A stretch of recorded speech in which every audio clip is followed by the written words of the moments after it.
Handatzen proiektu hau, gero Xabierrek esango du pixka bat nola dagoen egoera edo, eta azkenik ikusi musuren izenean Edurnek hitz batzuk edo esango ditu, bai? Bueno, hau da gure bigarren lana, lehenengo egin genuen duela 2 urte edo, egin genuen CD DVD bat, umei zuzendutakoa, eta oraingoa ere umei zuzendutako CD bat da, baina neguari buruzko kantekin.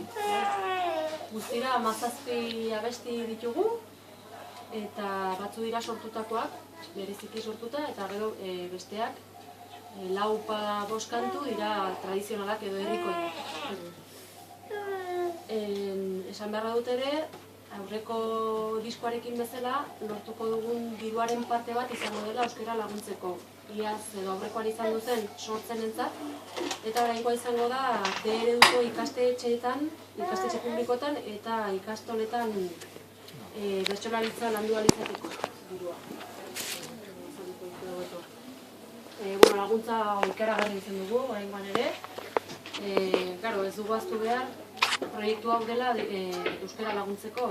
Hortaz, garrantzia ematen diogu ere, jende ezagunak edo parte hartzeari. Horrela, gehiago edatzen delako proiektu hau, bai? Orduan, kasu honetan edo aurten izan ditugu batez ere bertsolariak, Xabier Toreros, Uxue Alberdi, Igor Elortza, gero Barainaingo bertsolari gaztetxo batzuk ere bai, eta gero besteen artean Estitxu Fernandez eta Urko Aristi kazetariak, Leiotik kantaldeko Gorkar Mendariz, Zubieta eta Olazabal pilotariak, denetik pixka bat saiatu gara sartzen. Laguntza handia izan dugu, hori ezin dugu ukatu. Hauek gabe ezin dugu inuke holako lan bat egin. Gero abesti dagokionez, 17 abesti direla esan dut, baina neguari buruzkoak, eta honen barruan elurrari buruz, hotzari buruz, neguko oporri buruz, mehatzari ere kantu bat egin diegu, hartzaren loaldiari buruz ere bai, eta gero gabonak ere landu ditugu. Baina saiatu gara lantzen ikuspegi mitologiko esan, baina ez kontsumismoa pixkat ekidinez, eta baina onartu behar dugu zaila izan dela, letrak moldatzea kontsumismoa bultzatu gabe edo, ez? Zaila izan du da, naturalki jokatzea edo. Uste dugu lan txukunatea dela. Abesti herrikoiak ere daudela esan dugu, eta horien artean bereziki esan nahi nuke horixek euskaldunak liburuan bildu zuen kantetako bat hartu dugula eta moldatu dugula, eta uste dugu oso poliki dela, polikia bai. Gero bestalde, musikari dagokionez, aurreko diskoarekin badu lotura edo neko antzekoa da jarraitu dugu hildo beretik, bai, instrumentazio aldetik. Musikatresna gutxigo, baina kutsua funtsean berdina mantentzen da. Informazio gehiago, behar izan ezkero, enekantak.com webgunean izango zenukete, eta gero YouTube kanalean ere, eta Facebook ere badugu. Gaur egun, behar dira olako Xabier, Toreros? Lehen da bizi, eskertu enekantakeko lagunei, gurekin Nafarroko Bertsozale Elkartearekin gogoratu izana eta gure lana baloratzea, bai. Eta, nik azalduko pixka bat Nafarroko Bertsozale Elkarteak zer den egiten duena eta zein den duen egoera, bai. Nafarroko Bertsozale Elkarteak 4 zutabe nagusitan egiten du bere lana, bai. Komunikazioan, sustapenean, ikerkuntzan eta 2. zutabea da transmisioa. Bertsolaritzaren transmisioari garrantzia handia ematen diogu, bai. Eta bertsolaritzaren transmisioa Nafarroan egiteko bi esparru lantzen ditugu. Batetik, hezkuntza arautuan, ikastetxeetan, bai, ikastetxe publiko eta ikastoletan egiten dugun lana, eta bertzetik dago, bertso eskoletan egiten dugun lana. Eta, proiektu guzti horiek gorpuztu dira bertsolaritza irakaskuntzan izeneko programa batean, bai. Hezkuntza departamentuarekin elkarlanean garatutakoa. Erran behar da, bertsolaritza 1985 eta ezkeroztik Bertsozale Elkarteak eskoletan dabilela bertso klaseak ematen, eta programa gaur egun ezagutzen dugun bezala 1989 ezkero dagoela orain ezagutzen dugun bezala. Eta hitzarmen ezberdinak egin ditugu Nafarroako Hezkuntza Departamentuarekin, baina gauza da azken 3 urteetan sekulako murrizketak egon direla, eta momentu honetan naiz eta egonkortasun minimo bat lortu duen proiektuak berriro ere egonkortasun minimo bat deitzen dugu gutxienez ekain arte bermatua dugula, egon duela hilabete batzu desagertzeko zorian egon den proiektua izan da, nahiz eta Hezkuntza Departamentuarekin guk hitzarmena sinatua izan, bai? Eta, aipatu, milaka ikasle izan direla azken urteetan, gure proiektuari esker bertsoak landu dituztenak, ikastetxeetan sekulako harrera ona dugula, ikastetxeen babesa dugu, zuzendarien nizekoen babesa, ikastetxeen babesa, eta momentu honetan gure proiektua neskamutilekin bertsolaritza lantzeko proiektu hori kolokan dago finantzazio faltagatik, bai, gero ez dago bermatua, eta beraz horrelako laguntzak eta horrelako proiektuek guri babesa handia ematen digute bi arlotan, bai, batetik simbolikoki gure lana baloratu eta jendartearen aurrean babesa ematen digutelako, bakarrik ez gaudela erakusten digutelako, eta bertzetik ekarpen ekonomikoa ere beharrezkoa dugulako, ez, eta ekarpen ekonomiko hori Bersozale elkartea haunditzen ezertzen du.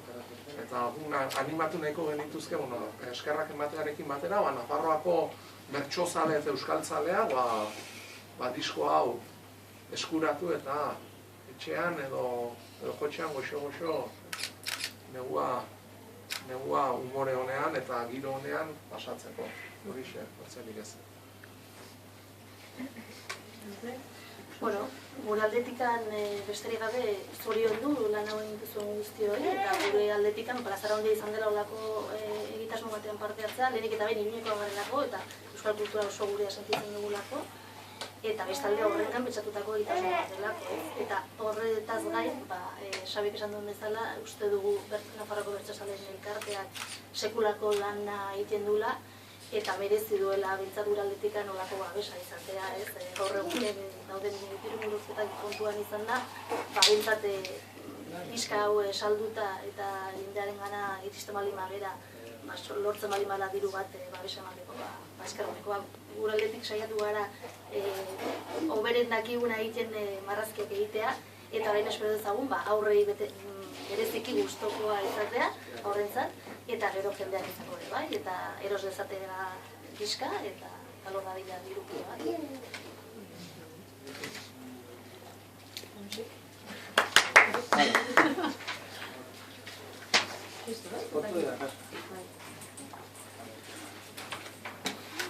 Galdera bat, eske, amazazpi kantarra duzu badirela, ez? Eske men jartzen duen meretzi. Bi bertso dira. Bai, amazazpi eta gero 2 bertso. Eta meretzi esan beharrean, bai, abesti, amazazpi.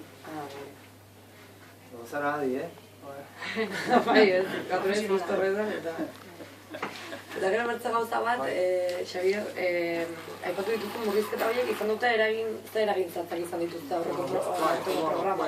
Momentuz, adibidez, orain arte programa, hoia dire pixkat alderdi teknikoa, baina 30 saio ematen zituen talde bakoitza, bai, gure programazio guztia 30 saiorako prestatu genituen, eta iruditzen zitzaigun 30 saio, zela gutxienekoa, bersogintzara hurbiltzeko, ez? Eta orain programa murriztu da 15 saiotara, bai? Orduan, guk alegin berezia egingo dugu 15 saio horien ondoren motivatuak dauden ikasleekin herri eta auzo ezberdinetan bertso eskolak sortu ahal izateko, bai? Baina, hortan ere, kontuan izan behar dugu, Bersozale elkartea dituen baliabideak, baina guk naiz eta murrizketa hori eman eta programa erdira eman, borondatea eta lan egiteko gogoa behintzat sobran ditugunez, saiatuko gara motivatuak jarraitzen duten ikasle horiekin, Nafarroako edozein txokotan eta edozein herri edo auzotan, motibatua dauden ikasle horiekin bertso eskola sortzen. momentuz hori izan da, hori eta gauz tekniko gehiago ere, ez, liburuarekin zeuden orain arte ikasleak, orain izaukate libururik, baina, horiek ere, gure irudimenarekin eta gaur egun arbela digitalekin eta, hortan moldatu egiten gara ez, baina, baina nabarmenena, murrizke gauz askotan nabaritu da, baina gehien bada programaren iraupena, erdira murriztu dela, ikasle jasotzen duten klase kopurua, 30-tik 15. Gero, aipatu ere bai, bertsolaritza eskaera hezkuntza departamentuari egiten dioten ikastetxeen ehuneko handi bat klaserik gabe geratzen dela ere bai. Hau da, guk azkenean konbenioan negoziatzen dugu talde kopuru bat eta eskaera horregatik aipatzen nuen lehenago zein harrera ona dugun, ez? Haudelako ikastetxeak, Nafarroako geografia guztian zehar, jarra beharrez, programatik kanpora geratzen direna, bai.